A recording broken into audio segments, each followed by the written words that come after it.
Ladies and gentlemen, it is official. Elon Musk is now Chief Twit. Elon Musk is now officially in charge. He's gone to the Twitter headquarters. He sacked the CEO, CFO, and head of the censor committee. And this is causing the Twitter employees to go into meltdown and completely freaking out because there's going to be much more layoffs coming.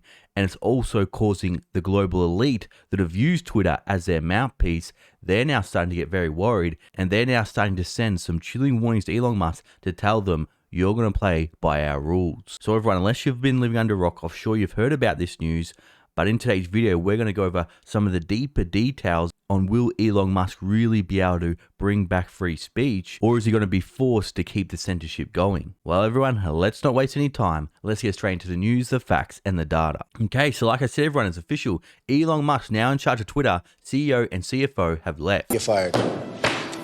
Now, for those of you that don't know the story of this acquisition saga over the past 6 months, here's a quick summary of what happened. In April, Twitter accepted Elon Musk's proposal to buy the company and take it private. But then after that, Elon Musk started to have some doubts about the company, doubts about how many real accounts there are, with a lot of bot accounts, with a lot of spam, and he then thought about maybe backing out of the deal. But then when Elon Musk said he was going to terminate the deal, Twitter then tried to sue him, saying he's refusing his contractual obligations to Twitter and shareholders. So this caused Twitter and Elon Musk lawyers to go back to back, now set to go to Delaware's Court of Chancery to determine the fate of the deal. And so the court judge told Elon Musk he had until October 28th to get the deal done, or it's going to court. And it's quite laughable what was going on, because when Elon Musk announced he was going to buy Twitter, the employees and the users on Twitter went into meltdown. They said, no, you're not going to buy it. Then he says, okay, I won't. Then they said, haha, but you have to. Then he's like, okay, fine, it's done. And now they're like, no! But unfortunately for Elon Musk, I think he overpaid by about 44 billion. Now back to this story. And like I said, Vijay Gadde,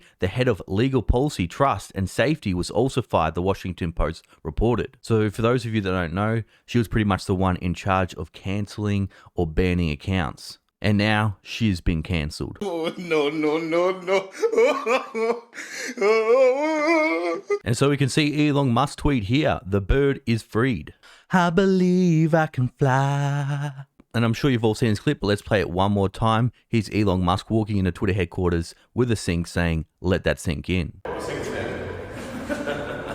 You just can't help it, that's okay.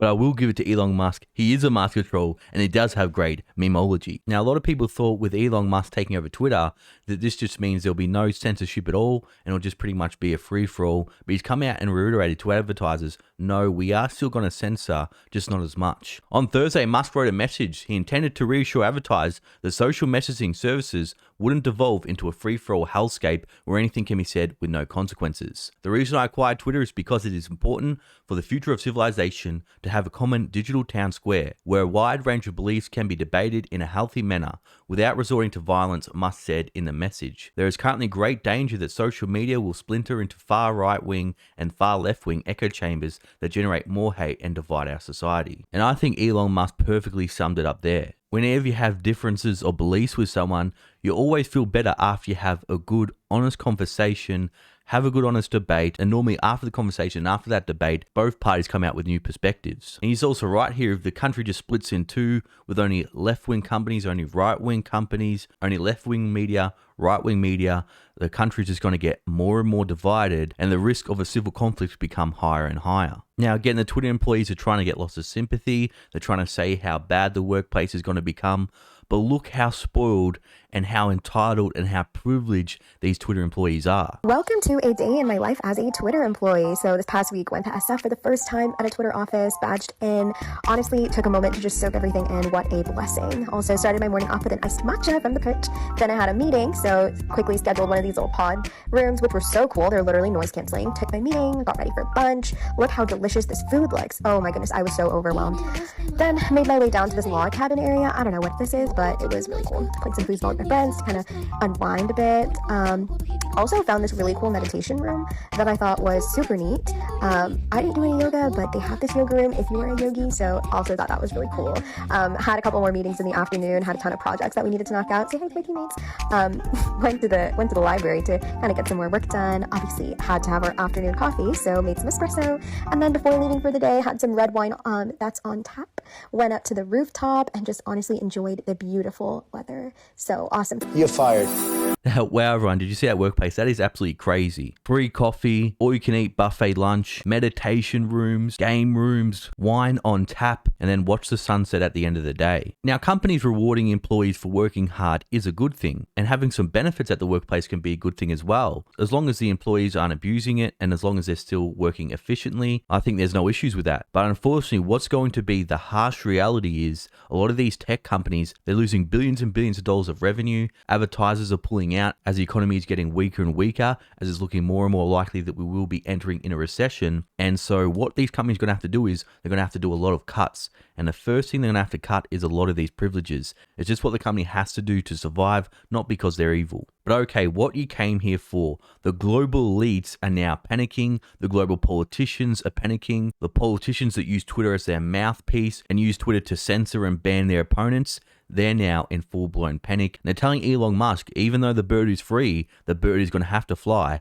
by our rules. This is absolutely shocking, everyone, and shows we are not in a democracy at all. Look at this. EU Commissioner warns Musk that Twitter must fly by our rules. Earlier this year, Breton had also reminded Musk that his free speech focus on Twitter would be limited by EU's own content moderation laws. Breton traveled to Texas in May, where the two said there was no disagreement over their approach to content. So this is very worrying, everyone. We may have entrepreneurs try to come out and create platforms that have more free speech, but now we have the politicians coming and clamping down and saying, well, look, we'll just make laws where you have to do exactly what we say, and we can literally come to you and tell you what to censor, like what the FBI did with Facebook. The EU's Digital Service Acts give governments more power to enforce rules governing how tech companies moderate content and to decide when they must take down illegal content. If Musk doesn't comply, Twitter will face fines as much as 6% of annual sales and could even be banned. So while a lot of people are celebrating today, they're getting their hopes up that Elon Musk will be able to bring back free speech, that there'll be no censorship. Unfortunately, while I hope this is true,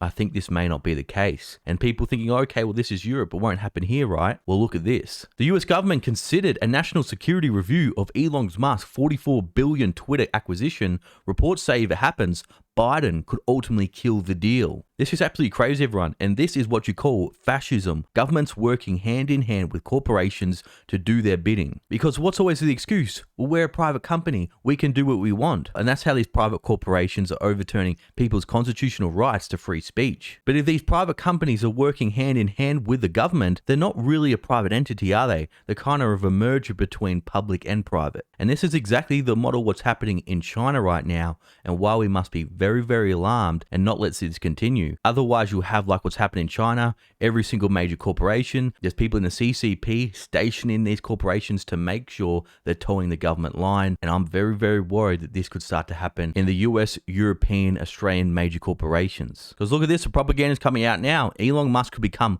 global punching bag as he takes Twitter private. Musk's decision on content regulation could determine Twitter's role in ensuring fair elections. Oh, so all of a sudden they're worrying about fair elections now, everyone. Now that Musk has outed members of Twitter's leadership, he will inevitably become the arbiter of posts from high-profile people, governments, and corporations. That role could interact with his other businesses, which include Tesla, SpaceX, Neuralink, and the Boring Company. And look at this, people, it's already happening. GM temporarily suspends advertising on Twitter following Elon Musk's takeover. This is getting crazy, people, because GM is very friendly with the Biden administration, and they're trying to compete with Tesla right now with their new EV models. The responsibility to reign over content and moderation requests puts Musk in a precarious position, Goldman said. Professor contends Musk will likely receive requests from influential people, including China and Germany, where he's trying to expand his Tesla operations. Now, this is a real possibility because so far Tesla has been able to expand a lot in China, and he's had to go by the CCP rules. Now with Xi making himself leader for life, as the CCP is now clamping down on businesses and clamping down on entrepreneurs, it's going to be very interesting to see how Elon Musk plays this going ahead with Tesla in China. Musk could also face pressures from other other world leaders even if his businesses don't directly do business in their countries. He says, I could imagine the Russians wanting to influence Musk. I don't want to encourage that, he said. So this is what I'm talking about, everyone. The world leaders, the global elites, the people that push the propaganda, push their agenda through these social media companies, through these mouthpieces, are going to come after Elon Musk, and they're going to come after him hard. And what I expect to see, we're going to see huge amounts of propaganda against Elon Musk, against Twitter. We're going to see advertisers pull out, and why Tesla stock has already crashed 50%, as Elon Musk paid about double for Twitter. I'm very, very worried he could get himself in a bad position like he did in 2008 with Tesla nearly going bankrupt. This now comes the hard part for Twitter's Musk. Members of Twitter's trust and safety team, which include content moderators, are expected to be among Musk's deepest job cuts employees fear. Imagine a world where all these people are gone, one employee said. It's going to be hellscape. According to Musk's plan to reinstate the account of former US President Donald Trump as a major impediment to spending money on Twitter. So this will be very, very interesting to see what Elon Musk does if he does actually reinstate Trump back on Twitter. Now, Trump has already said that he doesn't want to come back on Twitter.